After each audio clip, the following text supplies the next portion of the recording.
Hello and welcome to this week's Market Share, a short weekly segment brought to you by MKR where we bring you all of the noteworthy news and updates surrounding digital media in the world today. My name is Danny, and I'd like to ask that you pay no attention to that man behind the curtain. First up this week, Instagram chimes in on Apple's upcoming iOS 14 update. If you are unaware, this update will explicitly prompt users to opt in to data tracking for each app on the device. Of course, both Instagram and Facebook are very concerned about this as it could cripple the expanded ad network.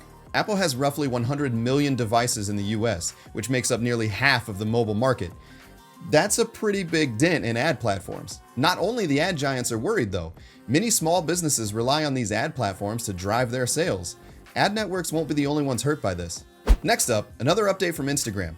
They filed a patent that suggests they'll charge $2 for a user to include a link in a photo caption. Currently, most users drive people to their profile where the link is in their description. Users have long been calling for the ability to add links to a caption, so seeing a potential charge for this is disheartening. However, at this time, Instagram claims they have no intention of actually charging users for this functionality, but I wouldn't be too surprised if they change their minds. Third up for the week, and not wanting to be left out of the TikTok competition, YouTube has announced its own competitor. YouTube Shorts has been launched as a beta in India, and YouTube states that they will bring Shorts to more countries in the coming months. The intent is just like TikTok.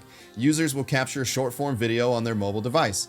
You'll be able to string together clips, add music, yada yada. Look forward to yet another ad placement type on YouTube.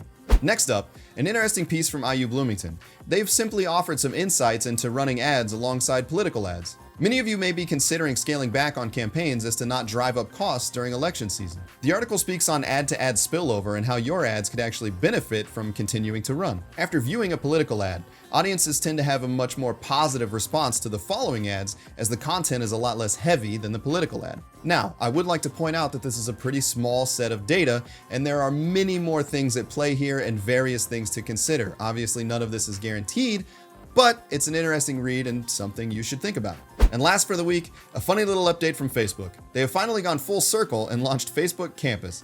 This is a college-only enclosed engagement area for college students. If you're old enough, you'll remember a time when Facebook actually required a .edu email address to register for the site. Funny how life is cyclical. And that's all for this week's Market Share. My name is Danny, and in case I don't see you, good afternoon, good evening, and good night.